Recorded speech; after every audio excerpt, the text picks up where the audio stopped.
Chapter 48.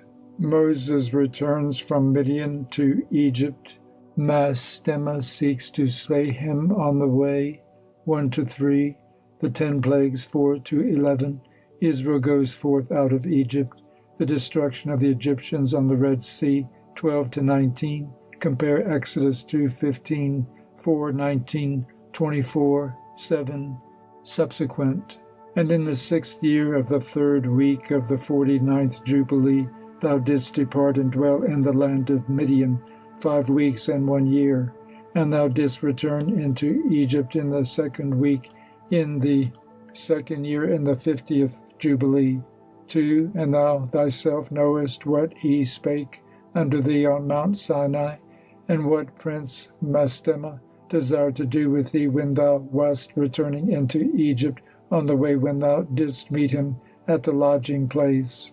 3. Did he not with all his power seek to slay thee and deliver the Egyptians out of thy hand, when he saw that thou wast sent to execute judgment and vengeance on the Egyptians? 4. And I delivered thee out of his hand, and thou didst perform the signs and wonders which thou wast sent to perform in Egypt against Pharaoh, and against all his house, and against his servants and his people. 5. And the Lord executed a great vengeance on them for Israel's sake, and smote them through the plagues of blood and frogs, lice and dog flies, and malignant boils breaking forth in blains, and their cattle by death and by hailstones. Thereby he destroyed everything that grew for them, and by locusts, which devoured the residue which had been left by the hail, and by darkness, and by the death of the firstborn of men and animals, and on all their idols the Lord took vengeance, and burned them with fire. 6. And everything was sent through thy hand, that thou shouldst declare these things before they were done, and thou didst speak with the king of Egypt before all his servants, and before his people.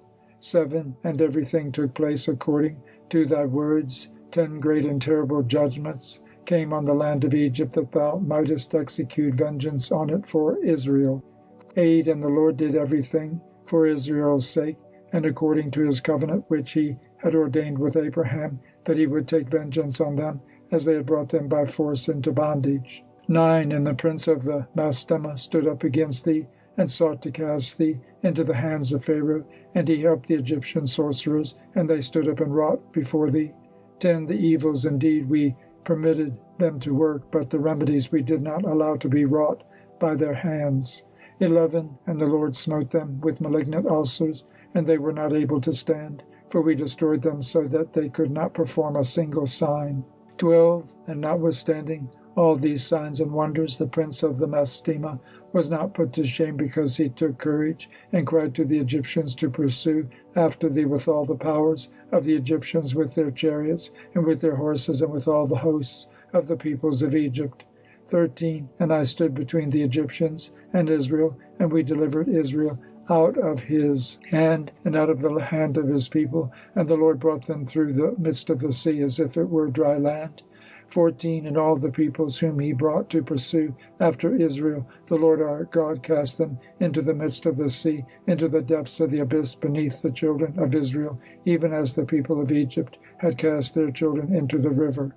He took vengeance on 1,000,000 of them, and 1,000 strong and energetic men were destroyed on account of one suckling of the children of thy people, which they had thrown into the river.